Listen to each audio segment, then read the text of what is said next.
Hello everybody, I'm Timothy. I have my Heartland 10 by 10 Ranier. I still have touch-ups on paint to do and organize the inside, so I have it cluttered up with wood and stuff on the inside and leftover shingles, but it's starting to get there, and I want to just show some people what I did so maybe it would help them out. It's all on the foundation of the floor. What they don't tell you is, especially here in the Northeast, I'm in Pennsylvania, we have frost every year, and if you don't go down 38 inches on each post, you're going to have frost heave. And when you go farther up north, like up into Maine and stuff, you might even have to go 40 inches down with each post. Well, I took 4x4s because of the lumber shortage. I had to buy 12-footer, so I got two 12-footers I cut into 6-foot pieces. I didn't need that much because I built it right on the floor, but I went down 38 inches at each post. Then I put an inner and an outer band of pressure treated 2x6, and then floor studs, and then I bought 5/4 pressure treated deck boards for the floor. Everything square, everything level. Then my Heartland shed went up top shelf, and it's top shelf. It really is. Here it is. Wait a second. How do I switch this around?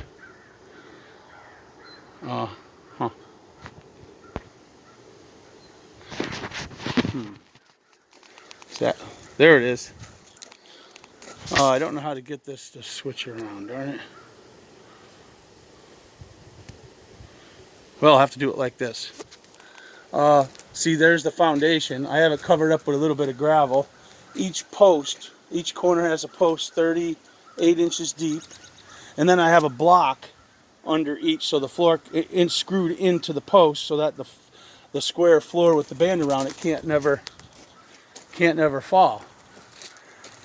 And I just have that stuff there, the shingles temporarily. I'm going to put gravel and grade it up to that.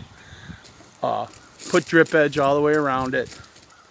It's all level, square. Every inch of it's square and level. See, there's the floor. There's a 4x4 post at each corner, and then in the middle I have one. And then I have the deck joists, and then the deck boards above that. And okay. The shingles haven't quite laid down yet on the corner. We need some good heat, and let me see, is that showing it right? Yeah. And then I got some paint touch-ups to do. And then on the inside, this model comes with a loft, but I reinforced, and I took one level of the whalers. They make these whalers that make 4x4s out of a 2x4s, where you stagger the seams. They call them whalers in construction terms. I took one out and used the wood for a workbench, and then I reinforced it so the workbench ties the walls in, and then I'm making a little thing for tools in the front corners that'll tie them in. And see, there's the deck boards. Yeah, it costs a little more, but these are, if you want these to last, it's all about the foundation. You can't have a foundation that's going to be flopping all over. When they show you ones in the parking lot that go on just a 2x4 frame, they're going to move around. And unless they're on pavement or something, you could get a $400 for a 4-inch thick, a 10 by 10 concrete. Then you'd have to put a sill plate on a 2x4 and build off that. See, there's my sill plate. I have a sill plate, and then the walls sit on the sill plate.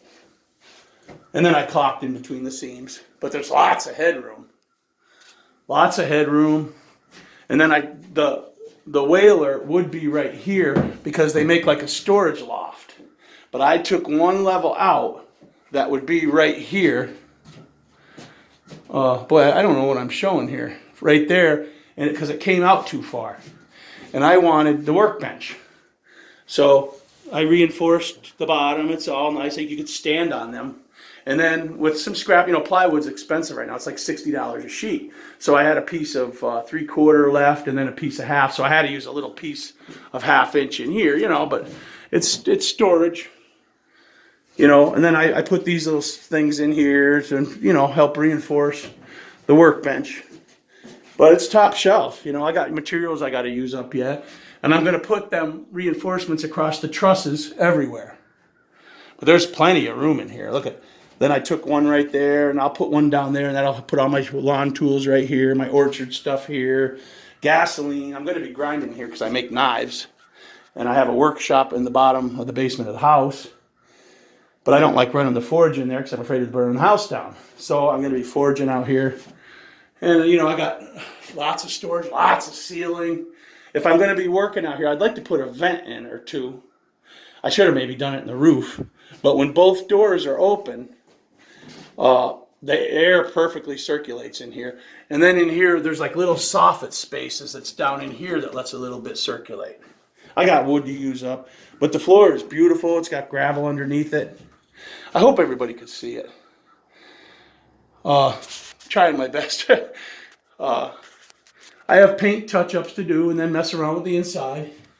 But see, the regular loft thing, they call it, would regularly come to here.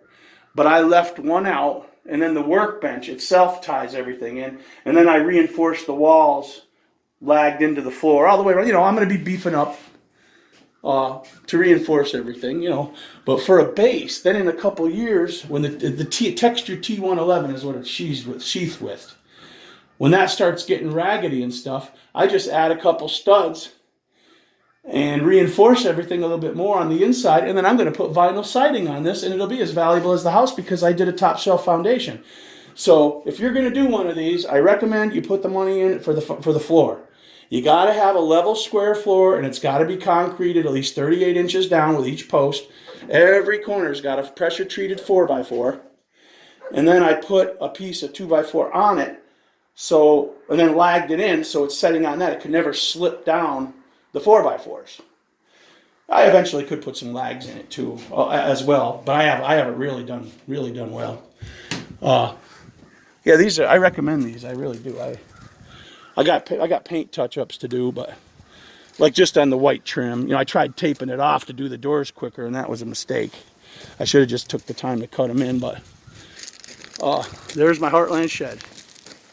Shingle on the one side's got to lay down. This side here on the right doesn't get the sun as well, so we haven't had a real bunch of hot sun days to lay them shingles down on the bend. Hey, there's my pup, Betty. Woo woo woo woo. Woo woo woo woo woo. Woo woo woo.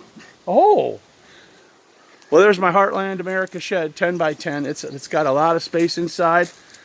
I have a ramp back there if I wanted. I was going to put some of this gravel up here, so if I wanted to park the tractor in there or something. Woof, woof, woo, woo, woo. But there it is, people. Hope I'm showing. I'm sorry for my filming. I wanted to switch it around, so then it's filming the face angle, you know. I'm not using it away from the phone. But, yeah, for the upper here, I reinforced. I put a little 2x4 here, and then here for the workbench, each end has a full board under it to hold that up. You know, this ain't going nowhere. And I have a band saw that's coming out here, 2x72 grinder, forge. I love it. Thank you, Heartland. It's all what you do yourself. It's all what you do yourself. You want junk and you want to scrimp with the floor, you're going to end up with junk, and you're going to be sticking blocks and jacking it up, and then the doors won't be square in 2 years when it all settles. 25 years, this will still be here because in 3 years I'm going to put a stud in here. I'm going to beef it up, and I'm going to put vinyl siding on it. And this will be standing right here in 25 years, and I'll still be using it. Yep. You know, I'll have it organized a little bit better. I might even put a TV up on that wall there. Have a little lawn patio chair to relax. Probably not. But I like my shed, so there you go, people. Enjoy.